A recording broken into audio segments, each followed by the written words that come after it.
Olá, o objetivo desse vídeo é fazer um adendo e algumas observações que me passou batida no primeiro vídeo que eu fiz em resposta ao meu amigo Dijone, né, sobre o seu vídeo Homossexualismo e Fanatismo Cristão, né? Então eu gostaria de reforçar o primeiro vídeo e fazer alguns adendos, né, com o texto por escrito aqui num papel, porque no primeiro eu apenas parafraseei, falei de cabeça porque eu não tinha uma Bíblia em mãos. Então assim, o primeiro comentário que eu gostaria de fazer é que quando ele analisa Levítico, capítulo 18, versículo 22, e Coríntios, 1 Coríntios, né, capítulo 6, versículo 9, ele faz um julgamento de 2 pesos para 2 medidas, ou seja, um julgamento injusto. Ele não usa a mesma medida para interpretar Levítico e a mesma medida que ele usa para interpretar Coríntios, né? Porque no livro de Coríntios, 1 Coríntios capítulo 6, versículo 9, ele dá uma interpretação mais flexível em relação à palavra malaco, que foi traduzida como efeminado, né, e sodomita, né?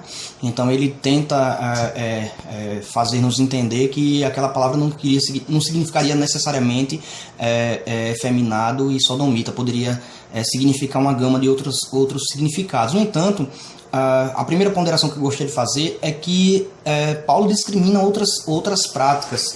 Vejamos, ele discrimina devassos, idólatras e adúlteros.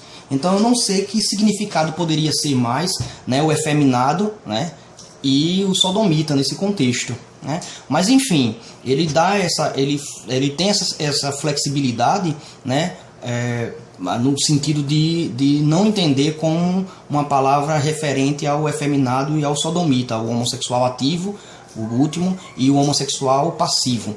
No entanto, quando ele analisa Levítico capítulo 18, versículo 22, que diz: não te deitarás com varão como se fosse mulher, porque abominação, né, ele dá uma interpretação que não encontra respaldo no texto, nem no contexto, né, de que ele extrapola, ele objeta que poderia ser uma esposa, ou seja, seria um caso de adultério, né? Não existe informação no texto para que ele chegue a essa conclusão, né? Então você vê aí que é um julgamento de um peso para 2 medidas, onde ele flexibiliza o versículo encontrado em Coríntios, mas ele extrapola o versículo de Levítico, né?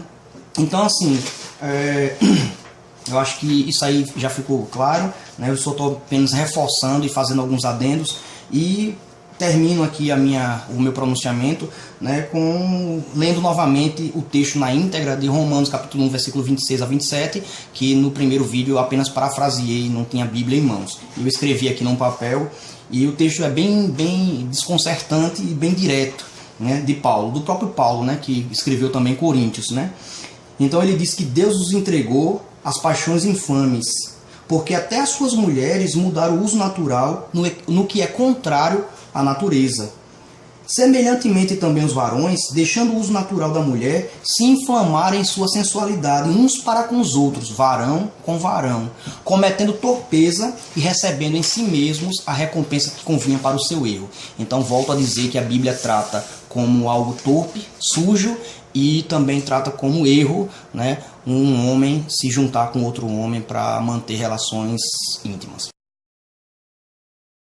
Outro adendo que eu gostaria de fazer, eu acho que esse vídeo vai ficar fracionado, mas eu estou gravando e lembrando do que eu gostaria de falar, é que Paulo escreveu Coríntios e Romanos dentro de um contexto cultural e social, né? Então nós sabemos que ele foi contemporâneo de alguns filósofos gregos, né? Ele discutia com os sofistas, a Bíblia fala em Atos, né? Então assim, ele discutia com os filósofos e obviamente ele sabia das práticas dos gregos, né?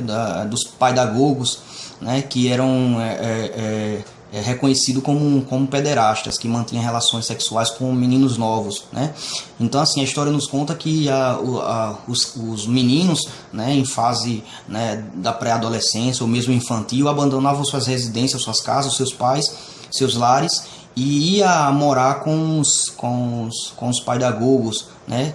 E eles mantinham relação afetiva com esses, porque eles pensavam que esse tipo de relação podia desenvolver um pouco mais o intelecto deles. Mas enfim, então foi dentro desse contexto que Paulo escreveu, né, as suas cartas, e foi pensando nisso, né, quando ele fala devassos, sodomitas, efeminados, ele estava se referindo justamente a esses homens que, enfim, mantinham relações com meninos mais novos ou até da mesma idade, enfim.